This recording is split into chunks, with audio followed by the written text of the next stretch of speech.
सबसे पहले तो सभी किसान भाइयों को राम राम। कृषि विभाग की तरफ से ब्लॉक स्तरीय जो कार्यशाला रखी गई है, मंच पर आसीन हमारे वरिष्ठ वैज्ञानिक डॉक्टर अनिल कुमार जी,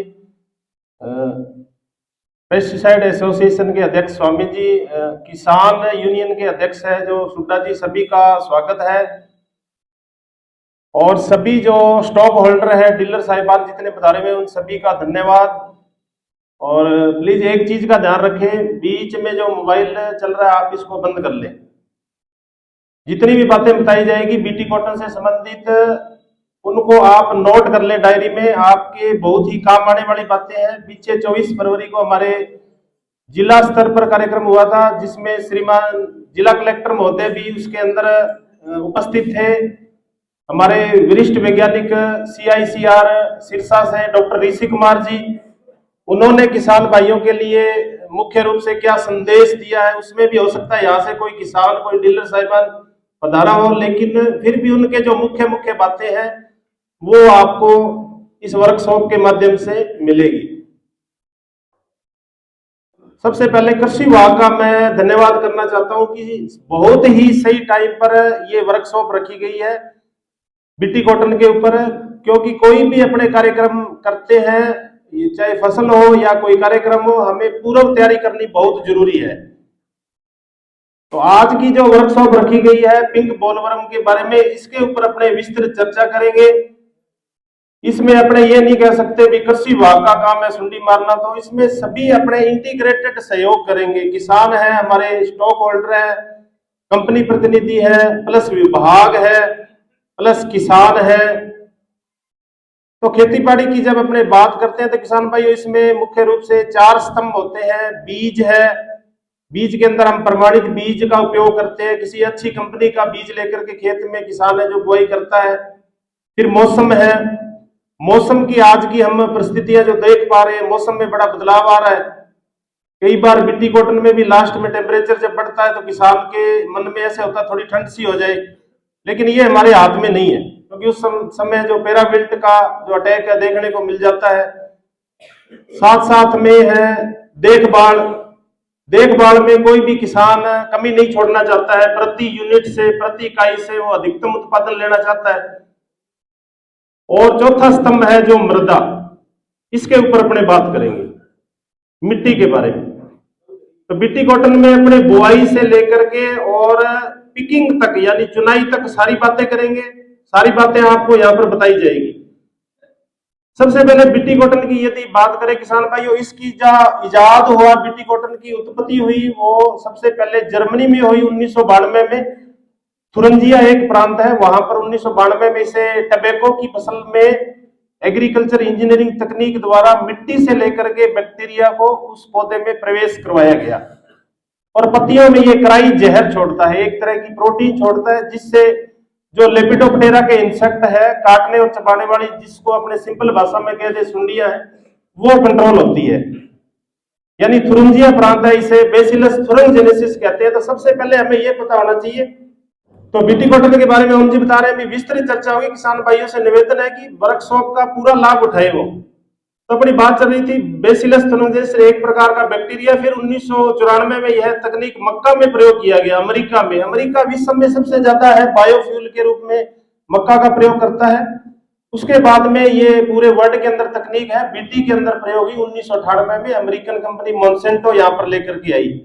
और हमारे जिले में पूरे अपने नॉर्थ इंडिया की बात करें, यहाँ पर कई तरह के ट्रायल लगे। सबसे पहले हमारे पास है BG1 आया ट्रायल के रूप में, बोलगार्ड 1। उसके अंदर सिर्फ एक हरी सुंडी है, हेलिकोवर्पा आर्मीजेरा, उसका जीन डाला गया, उसमें क्राई 1AC ये जीन डाला गया। ये सिर्फ हरी सुंडी के अगेंस्ट काम करता था।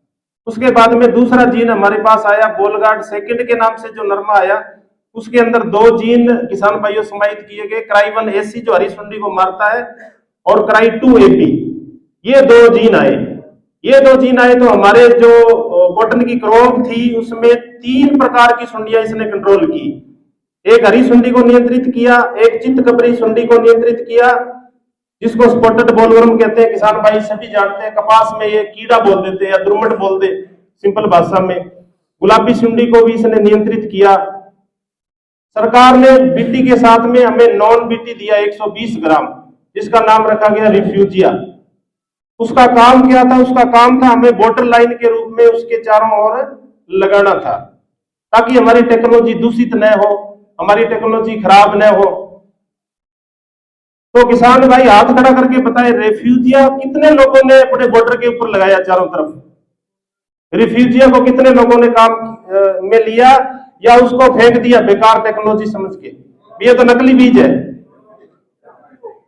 फेंक दिया। तो किसान भाई कह रहे फेंक दिया उसको रोड में, गड्ढे में, नाली में, कहीं भी। ऐसा नहीं करना था, हमें बॉर्डर पर लगाते तो उससे हमें क्या फायदा होता? जो भी हमारी गुलाबी सुंडी है, हरी सुंडी है, उससे अडल्ट निकलता तो वो उसके ऊपर जाकर के जब बीटी पर आता तो नेक्स्ट वीडियो में रेजिस्टेंट नहीं आती। तो किसान भाइयों, ये प्रकृति का नियम है। कीड़े का जो अधिकार है ये 400 लाख साल पहले धरती पर आया था। इसका अधिकार पहले है जमीन के ऊपर, हमारे पर्यावरण के ऊपर। तो इंसेक्ट आएंगे, अपने किसी कीड़े को अपने ये कह दे 100% कोई रिमोट से मार दे तो ये कीड़ा नहीं मरेगा। हमें इसका प्रबंधन करना है।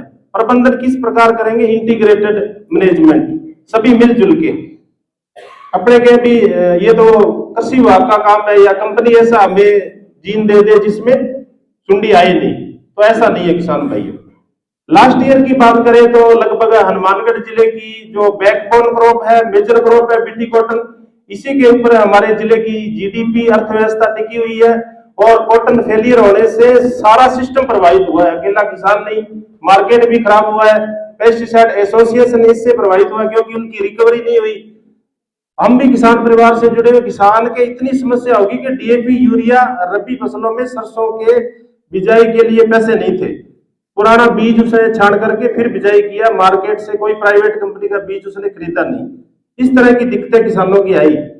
और किसान जब हमें मिलते हैं तो 60 बीघा जमीन, 70 बीघा जमीन क्रॉप फेलियर होगी, तो किसान देखो कितने साल पीछे चला गया। तो इसका हमें मैनेजमेंट करना है। गुलाबी सुंडी का मैनेजमेंट किस प्रकार कर सकते हैं? सबसे पहले तो हमें इसके लाइफ साइकिल को समझना पड़ेगा। जीवन चक्र क्या है? जीवन चक्र की यदि किसान भाइयों हम बात करें तो इसमें कंप्लीट मेटामॉर्फोसिस पाया जाता है। इस इंसेक्ट में, लेपिडोप्टेरा में अंडे है, अंडे से लार्वा निकलेगा, लार्वा मतलब सुंडी निकलेगी।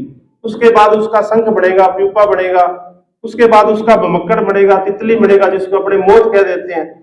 फिर मेल फीमेल मैटिंग करेंगे और फिर फसल के ऊपर अंडे देते हैं। इस समय इसकी जो 4 अवस्थाएं हमने बात की, अंडा, सुंडी, शंख और अडल्ट।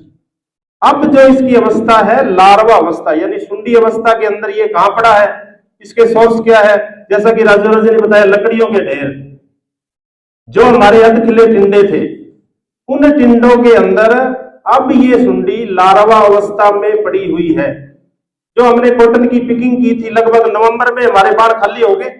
नवंबर में खाली होकर के हमने जो लकड़ियों के ढेर लगाए, वहां पर कॉटन सीड यानी जो बिनोड़ा है, 2 बिनोड़ों को जोड़ करके, इस सुंडी की खासियत है कि ये लगभग 37 दिन से लेकर के 150 दिन तक सुसुप्त अवस्था में रह सकती है, यानी सोई हुई अवस्था में चली जाती है। जब ये सुसुप्त अवस्था में होती है तो ये खाना पीना बंद कर देता है, इसका फीडिंग सिस्टम बंद हो जाता है। तो अब ये जो सुंडी है वो हमारे लकड़ियों के ढेर के अंदर पड़ी हुई है, उसको हमें मैनेज करना है।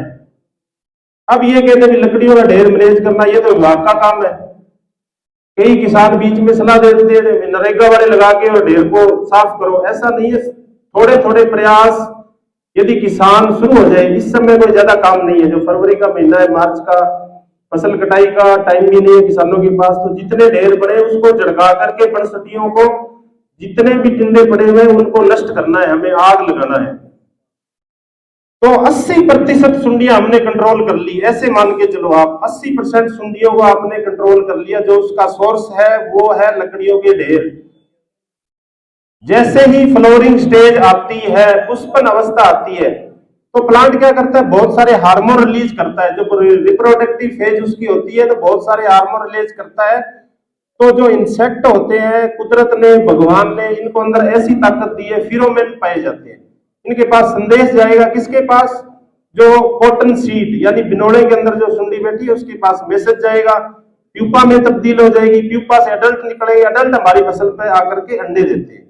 तो सबसे पहला जो हमें काम करना है वो है लकड़ियों के ढेर को हमें संभालना है। आप खुद देख लेना, जहां लकड़ियों के ढेर होंगे सबसे पहले आपके खेत में सुंडी वहीं पर ही आएगी, वहां से उसकी शुरुआत होगी।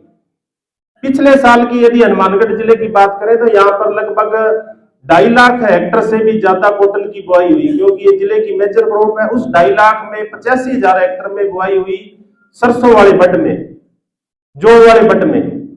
उससे लास्ट ईयर की बात करें तो बाजार भाव अच्छे थे, तो किसानों ने ये सोचा लगभग ये 15-17 हजार रुपए क्विंटल तो बिकेगा ही, तो किसानों ने बिजाई कर दी 10 अप्रैल को ही। जिसको नहर के पानी की सुविधा मिली, जैसी भी सुविधा मिली, खेत खाली हुआ, बिजाई होगी 10 अप्रैल की। कई किसान हमें ऐसे मिले कि हमने तो 1 अप्रैल को ही बीज दिया, तो वो एक सुंडी के लिए इंडिकेटर मिल गया। तो 85,000 हेक्टर में जो क्रॉप हमने बोई थी वहां इसने अपनी लाइफ साइकिल तैयार कर ली। पूरी क्रॉप के अंदर ये 4 से 5 पीढ़ियां, यदि इसको फेवरेबल कंडीशन मिल जाए, और फेवरेबल कंडीशन पिछली बार मिली, बारिश अच्छी हुई और नरमा का सघन था, ज्यादा सघन था, तो हाइट ज्यादा होगी। नरमे की हाइट लगभग 7 फीट 8 फीट, यदि हमारी हाइट 5, 5.5, 6 फीट लास्ट है, 5, 5.5, 6 फीट से ज्यादा है, तो वो एक तरह का पेड़ बढ़ जाता है। तो ये मुख्य कारण रहा पिछली बार संख्या बढ़ने का। और इसका जो जीवन चक्र है किसान भाइयों, ये जो सुंडी है 100 से लेके 200 अंडे तक देती है। और इसकी 4 पीढ़ियों का आप खुद कैलकुलेट करके देखो, हमने कैलकुलेट किया, एक सुंडी 2 लाख सुंडी पैदा कर लेती है। तो इसमें सबसे पहले लकड़ियों के ढेर को नियंत्रित करना है।